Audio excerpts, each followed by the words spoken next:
Assalomu alaykum. Sizni noldan tarixing deb nomlangan 3-darsimda ko'rib turganimdan juda ham xursandman. Bugun Valutionist maqsadida reklama yoqishni o'rganamiz. Valutionist o'zi nima? Ya'ni Instagram akkauntga reaksiyalar sonini ko'paytirish, ya'ni Instagram akkauntingizga bo'lgan odamlarni qiziqishini oshirish bo'yicha reklama yoqiladi. Valutionist maqsadida reklama yoqish ichida biz SMS maqsadida reklama yoqish, ko'rishlar sonini oshirish, postga reaksiyalarni ko'paytirish va SMS voronkalarni sozlashlarni to'liq ko'rib chiqamiz va o'rganamiz. Agar tayyor bo'lsanglar, ketdik, o'rganishni boshlaymiz. Xo'p, Ads Manager рабочий stolimizga yana kirib olamiz. Bu yerda yana Sazet knopkasini bosamiz va bu yerda ko'rishlar mumkin. Valutionist maqsadida turibdi. Valutionist ustiga bosamiz. Va bu yerda yana ruchnoy reklama yoqishni tanlaymiz. Oldingi darsda ko'rsatilgandek, deyarli hammasi bir xil, ya'ni kompaniyaga nom berish. Misol uchun kompaniyaga nom berayotganda SMS Instagram deb nomlab qo'yamiz. Ya'ni bu reklamani qaysi reklamaligini bilishimiz uchun.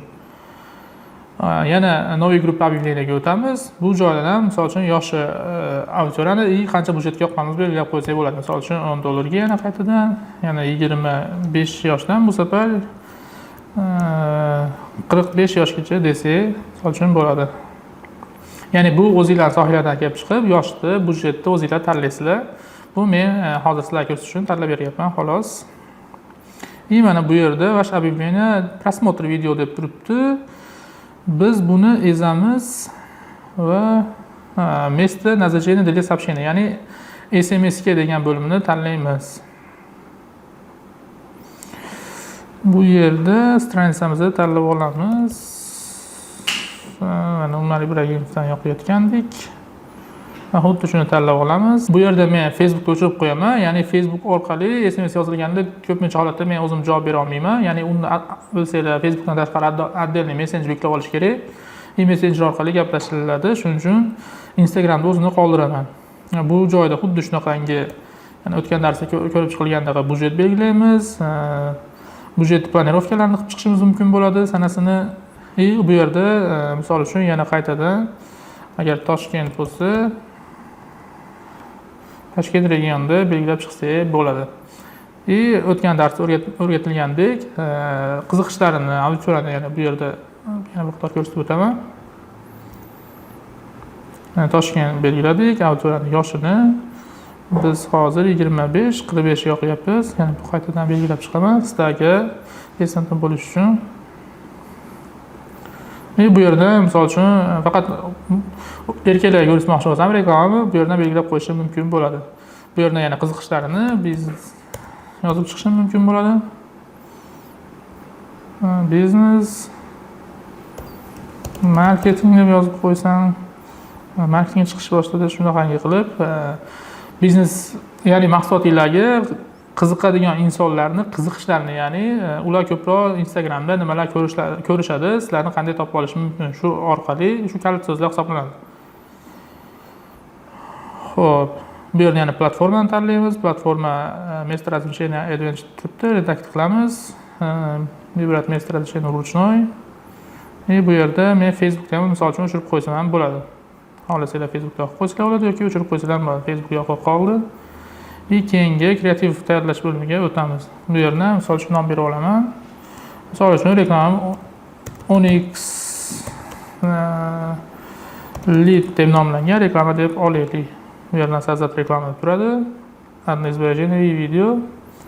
Настройки kreativda tanlaymiz. Mana men bu o'tgan darsda yuklab qo'ygan kreativim tayyor. Uni ustiga bosamiz. Buni bo'ladi. Bu joyga agar tekst yozib qo'ysak ham bo'ladi. Misol uchun ko'pchilik yozadi.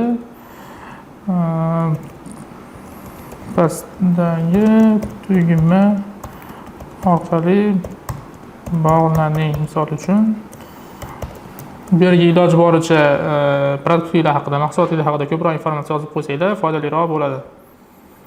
Bu yerda mana отправить сообщение Instagram turibdi.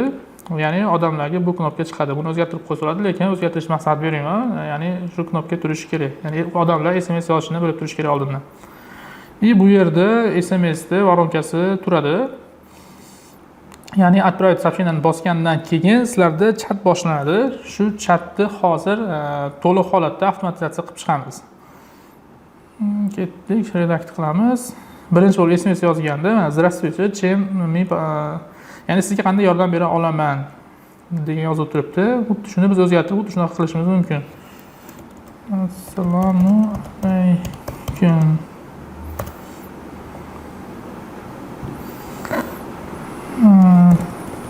Sizga qanday yordam bera olamiz? Bu narsani o'zingizlar sohalardan kelib chiqib, bemalol qo'yib chiqsanglar bo'ladi. Misol uchun mahsulot haqida ma'lumot olmoqchiman.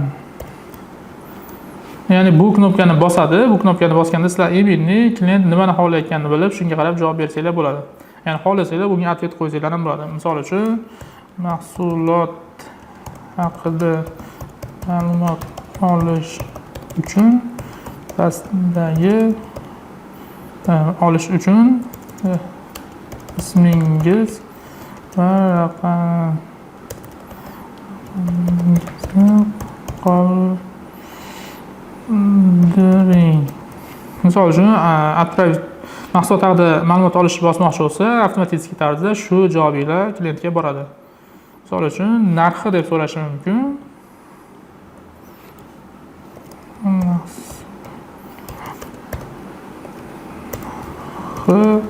Qancha? Uchun klient narxni bilmoqchi. Mahsulot narxi misol uchun 200 so'mdan boshlanadi. Sizlar yozib qo'ysanglar bo'ladi yoki bunga ham mahsulot haqida narxini bilmoqchi bo'lsangiz, nomeringizni qoldiring. Batafsil ma'lumot beramiz deb ham qo'ysa bo'ladi. Buni qilganimizdan keyin bizda sahifani qilib qo'yamiz. Buni belgilab qo'ysa bo'ladi nomini. Belgilab qo'ysa ham bo'ladi. Mana bizda soобщение qilganda shu ma'lumotlar kelib chiqadi. Klient bilan muloqot qilishimiz ancha osonroq bo'ladi. Bu Revolutionist'ni, ya'ni birinchi SMS jo'natish maqsadi edi. Endi boshqa maqsadlarni ko'rib chiqamiz. Soобщениyadan tashqari bu yerda ham znok yoqsak bo'ladi. Misol uchun knopkani bosganda klient telefon qilsa bo'ladi to'g'ridan-to'g'ri sizlarga. Xo'p. Eng muhimlaridan yana bittasi, ya'ni qanaqadir video joylaydigan bo'lsanglar Instagramga, undagi videodagi reaksiyalarning sonini, prosmotrlarning sonini ko'paytirmoqchi bo'lsanglar, vash imminni shu Revolutionist'dan foydalanishinglar kerak bo'ladi. Mana prosmotr video, ya'ni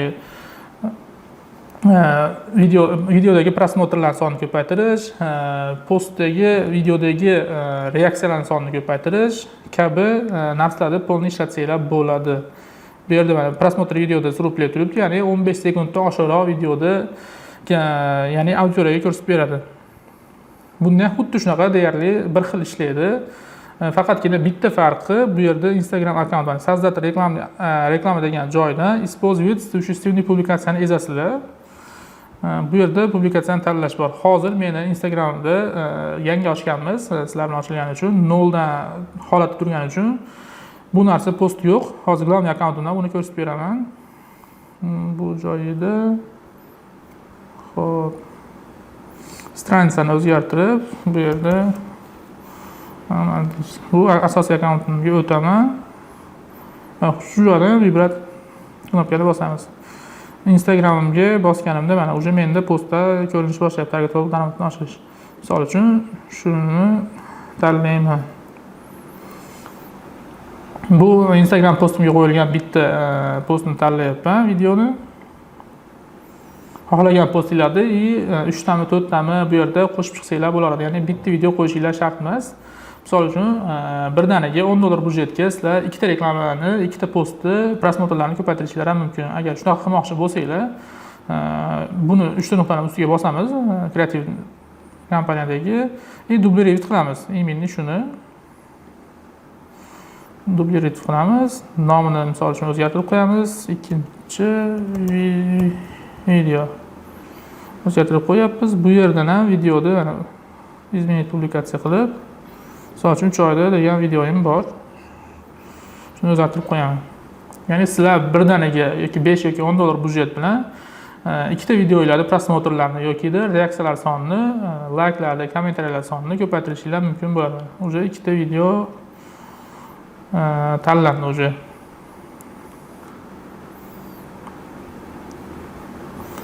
Xuddi shunaqa napisat turibdi. Bu yerda knopkani olib qo'yishimiz kerak bo'ladi.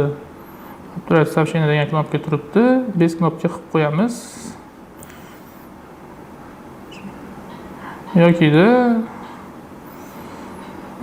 agar videoda prosmotr yoki reaksiya soniga bo'ladigan bo'lsa, umuman knopka qo'ymaganinglar ma'qul. Knopkasiz videolar ko'rinaveradi.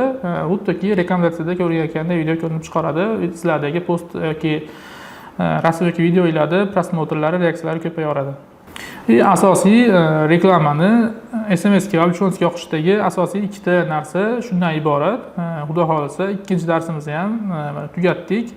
Videoda to'liq oxirigacha ko'rib chiqib, qaytadan ko'rib chiqib, iloji boricha xatosiz bemalol reklamalarni ishga tushirsanglar bo'ladi. Xudo xolasa, sahifalarimizga obuna bo'lib qo'ysanglar, keyingi darslarimizda yana foydaliroq videolar chiqarishni davom ettiramiz.